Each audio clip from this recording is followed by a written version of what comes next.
Let's go.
All right, y'all. So this is the project that I started videoing for because I'm so excited about making this.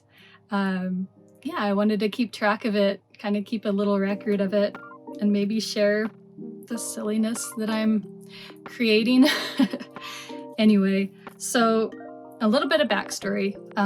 Last fall, I was kind of looking for a craft. I haven't been crafty or done crafts since I was like a kid. I used to cross stitch and knit and crochet a little bit, long time ago. So yeah, last fall we were just kind of in a hard place and I wanted something to get me away from screens because I'm always on screens. I couldn't necessarily go out and hike all the time. So I was just looking for something kind of small and easy to pick up. Somewhere along the way, I picked up these little bracelets. It's kind of your typical crystally rock bracelets. This one has tiger's eye and little fidget spinners, which is really great when you're sitting somewhere and kind of stressed. And I don't remember the green one. I know it has a particular mineral name. I just kind of think of it as like nature energy. That's kind of my take on it. But they were kind of pricey and I got looking into, would that be very hard to make if I could just make some for myself and they would have a little bit more meaning maybe. So that's how I got into mini macrame, which is kind of just like regular macrame, like your plant hangers and such, but it's little tiny knots and you can make jewelry out of it. And I kind of went right down that rabbit hole. I found it really soothing, just doing all of these knots and little patterns and having the shiny little rocks and crystals to go with it and beads. It's all really fun. And yeah, these are some of the items I've made. This is my bell necklace. It has bell colors, gray and brown and tiger's eye, kind of like her eyes. This is my amulet of hope. I made it kind of around New Year's Eve.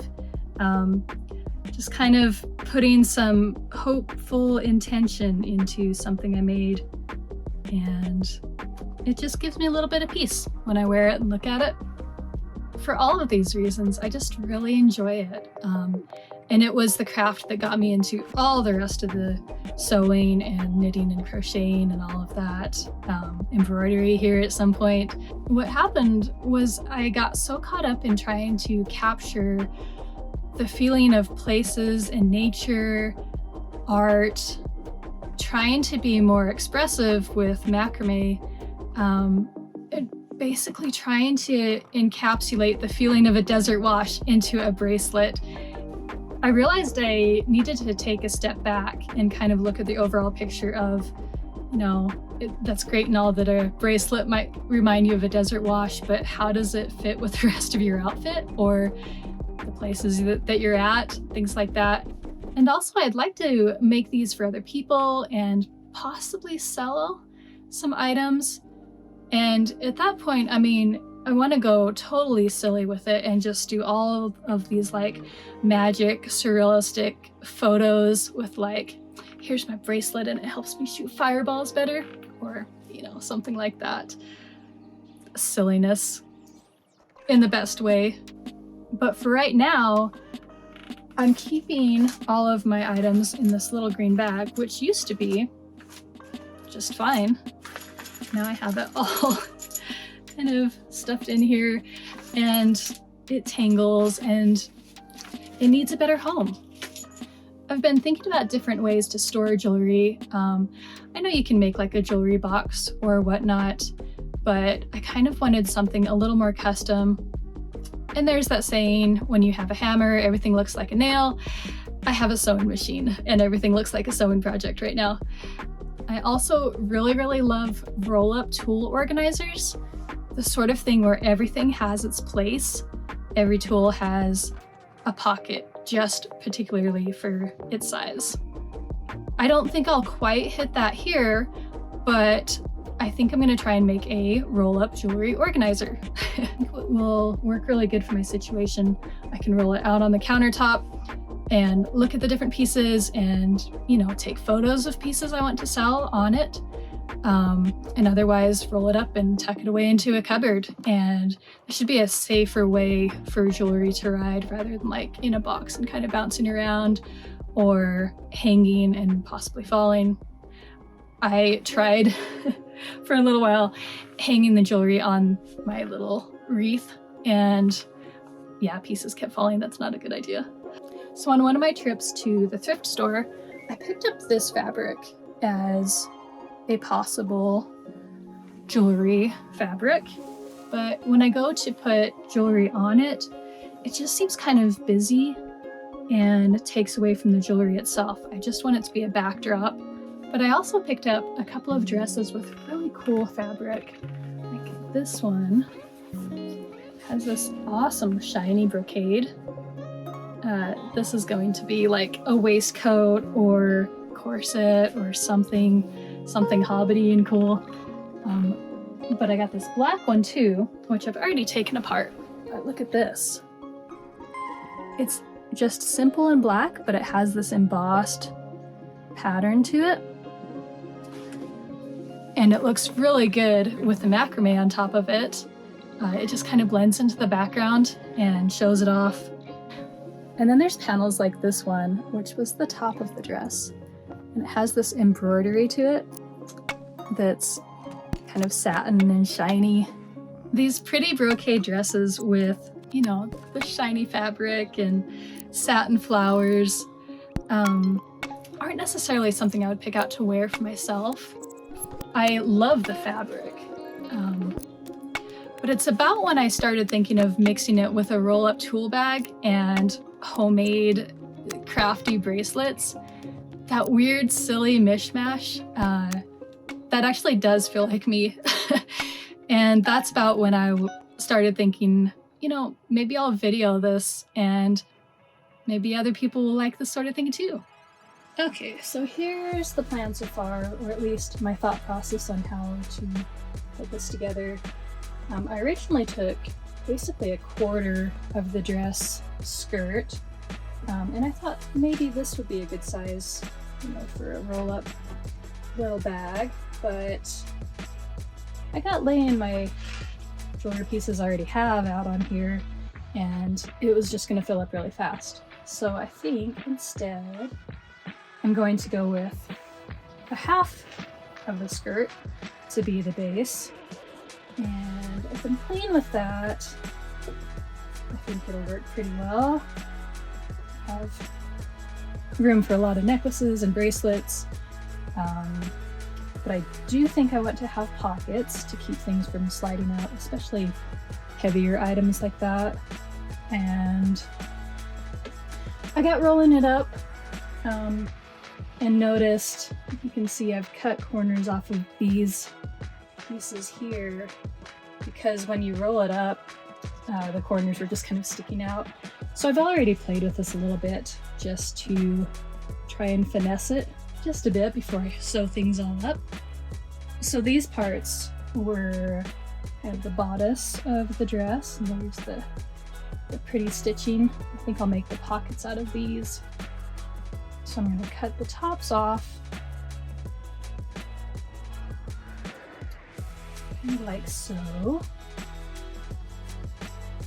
and have those sections there. I'm probably not going to set up particular pockets too much.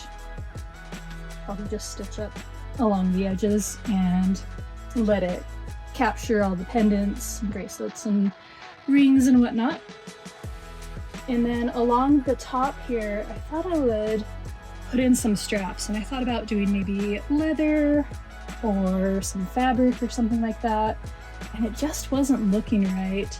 So I decided I can make my own little fabric cord tough pieces out of macrame. So I'm just going to do 3 lines of macrame up here,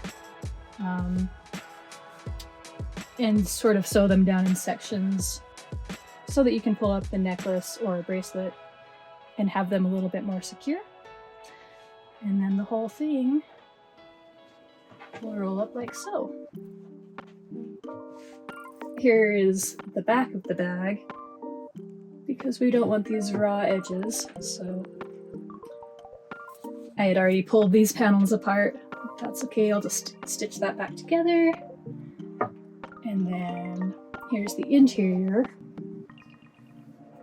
So those will have to be sewn together. No pockets. And here, I've already made up a couple of macrame bands. I went with kind of this bright turquoise because I felt like it went along with the flowers. It's not exactly matchy-matchy, but it's close and it's pretty. So we'll have 3 rows like that, sewn down in different sections. I'm not entirely sure how I'm going to sew these down yet. Probably hand sewing because they're fairly thick and might be a bit tough on the machine needle. But yeah, these are the little bands I made. I just kind of went with a really simple diagonal, almost a satin looking stitch to sort of go with, the satin going on here. And yeah, I'm not quite ready to do like a macrame introduction. I need to get better at videoing and putting together scripts or something, I'm not really sure. But I'll show you how I made these because it's really simple and it's pretty fun and cheap and easy. So this is the thread I use for macrame. You don't have to have nearly all the colors and such. I just kind of went crazy when I had a place to deliver stuff from Amazon. And I like my little color wheel smiley face thingy. It's a mess though.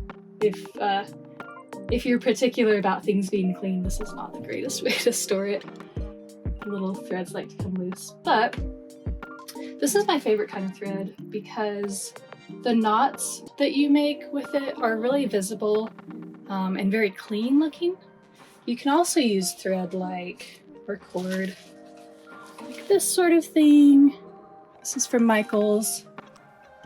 Or you can use something like this, which is just kind of a waxed bamboo or waxed hemp. Kind of what you see for a typical boho hippie kind of little bracelet. They're really good for just kind of a casual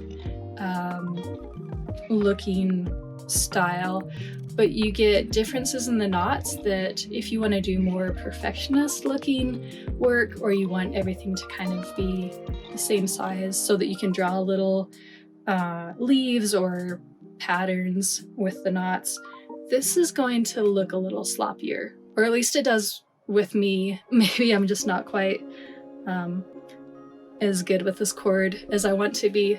But anyway, this cord really makes it easier, makes those knots look a lot more precise.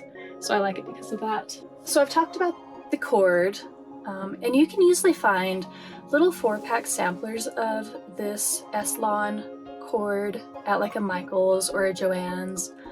Not a whole lot of color options usually, but they often carry 1 or 2 packs of different varieties. So it's a good way to get started. The second thing you need is something to secure your work on.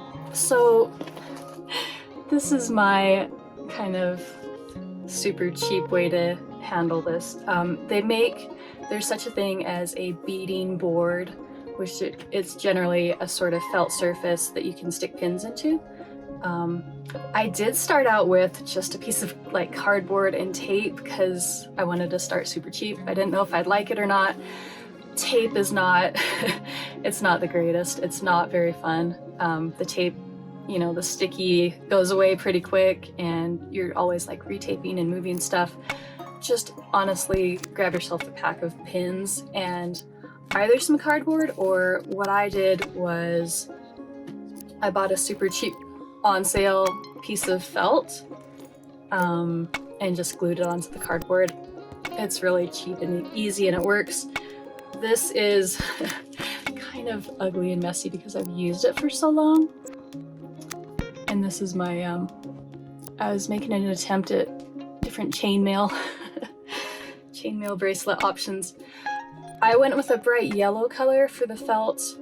You do want the felt because it keeps beads from rolling around too much. You want a little bit of friction there.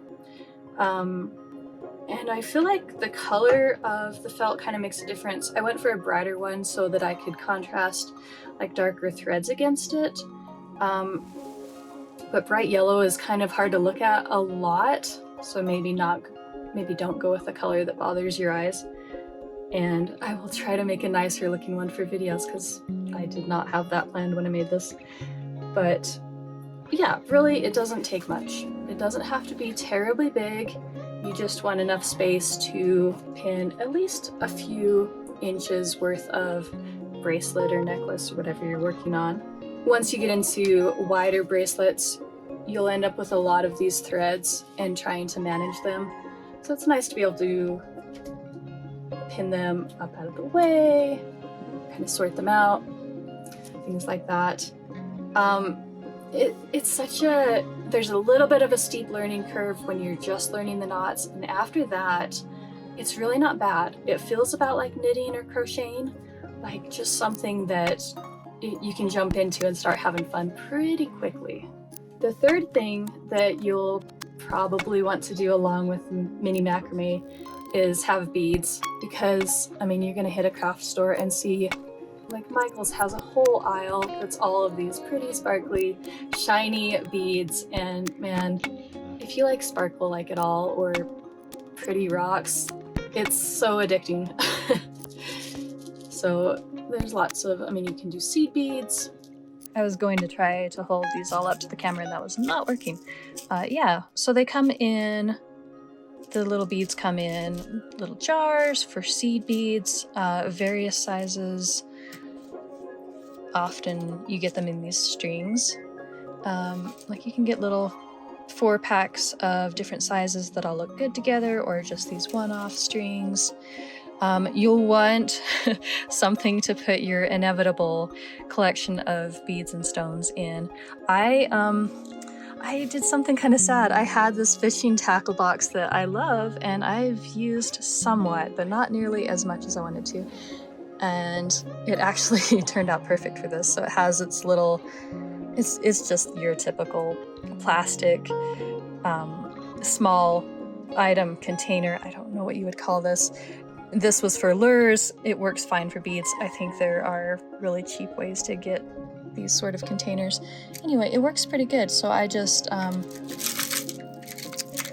like some of these are still in strands, but most all of them I just kind of brought out. Like that's an example of you get some bigger beads and some smaller beads, and I like the sort of jaggedy ones to look at. To make bracelets out of is another thing, but we'll get to that later. Little pendants. The nice thing about macrame is you don't have to have holes in your rocks. It doesn't have to be a bead.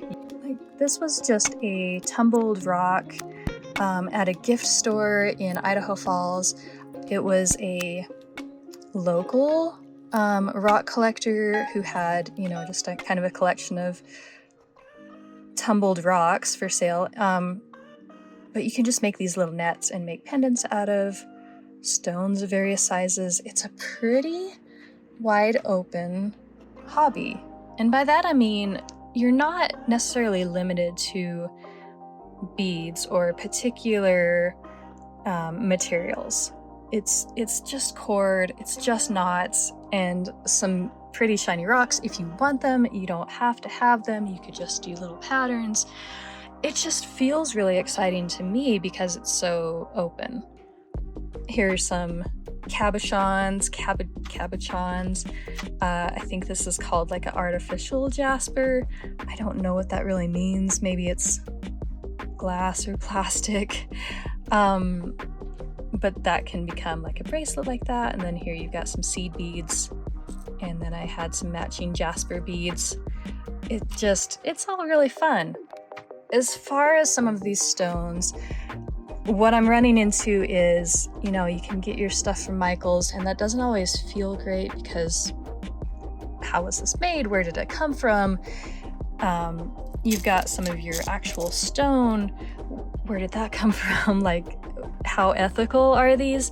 That is really hard to nail down. So that's kind of why I liked getting some of the locally sourced and tumbled rocks, but I have a lot more to explore there.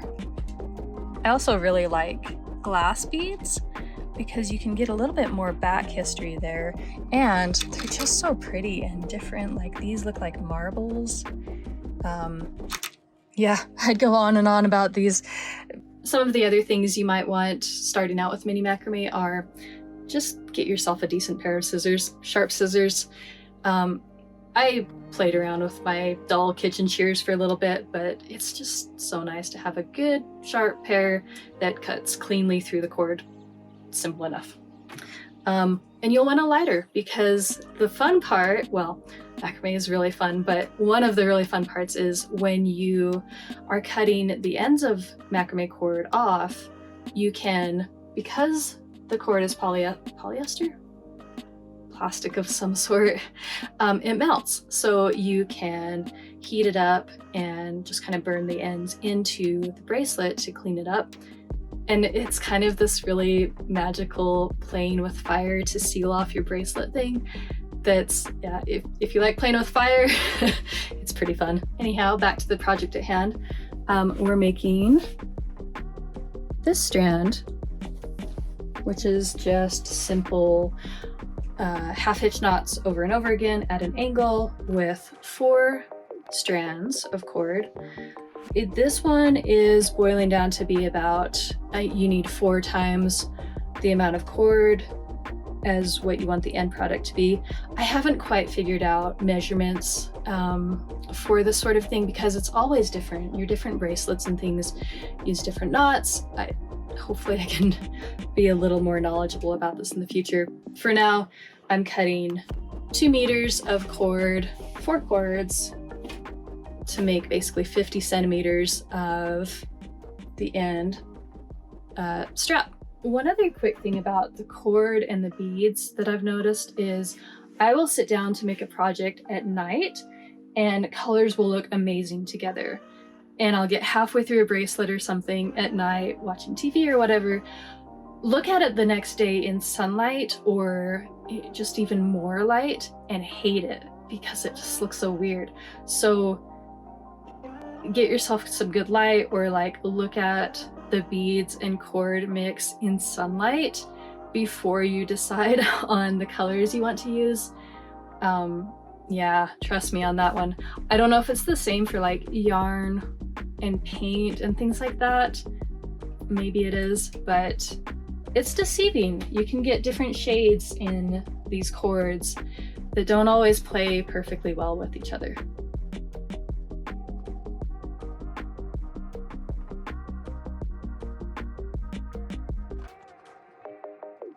Okay, so I've cut out my 4 strands of the teal cord.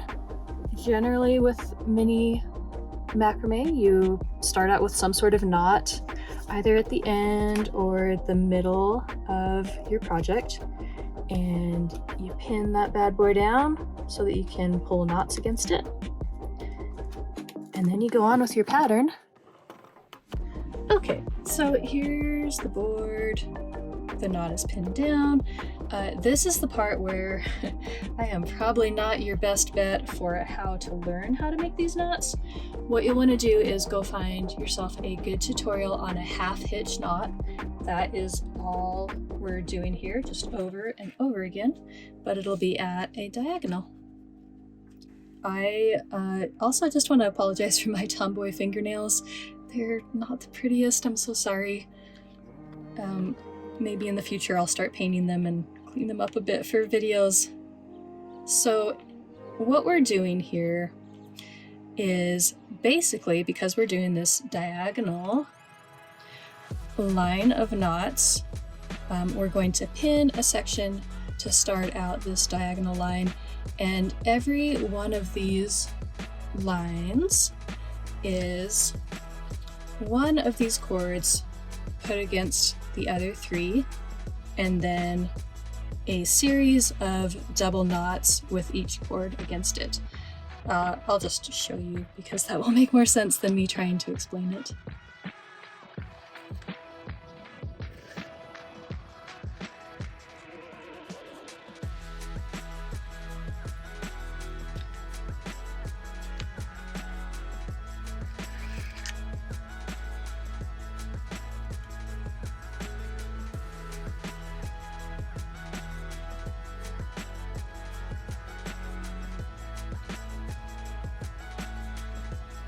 Starting out, it's a really long cord that you're pulling through for these knots, so you kind of want to give yourself some space.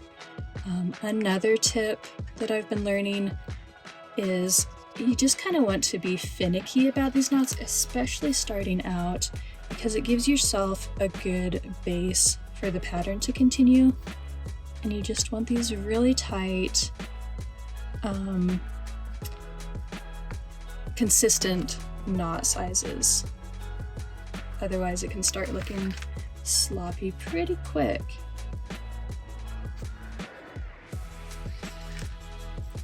And honestly, the consistent knot sizes just come with practice.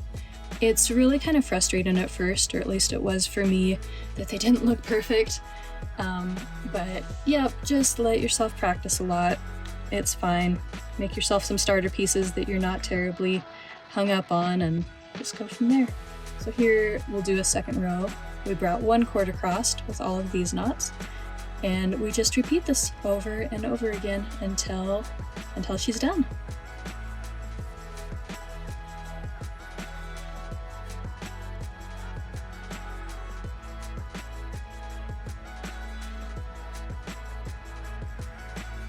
One more tip I've learned is don't be afraid to just use your pins a ton.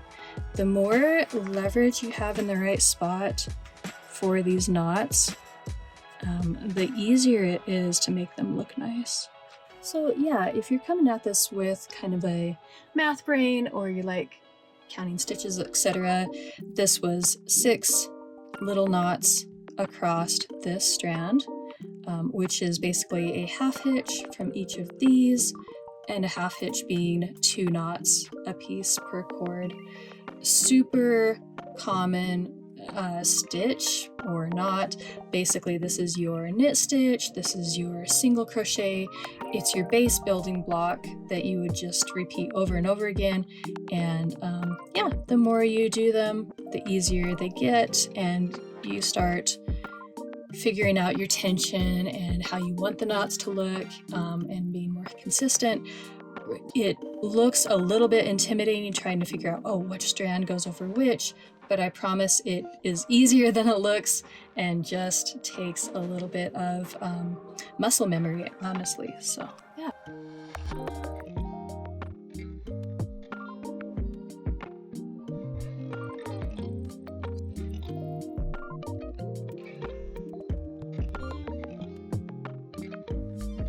All right, so here's my third macrame band.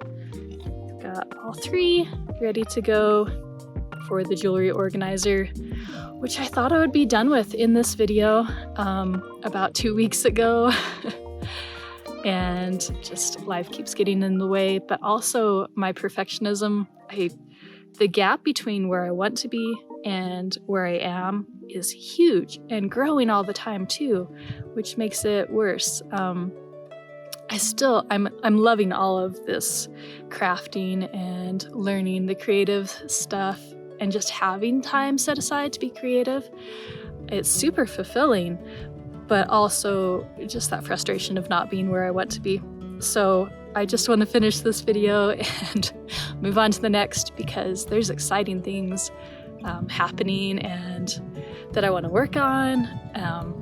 So yeah, as you can see, we've moved up to Flagstaff because it was too hot down where we were. This is our campsite. It's pretty great. It's really quiet. Yeah, I'm not quite sure how to finish these videos off yet, but I just wanted to say thanks for watching, and we'll see you next time.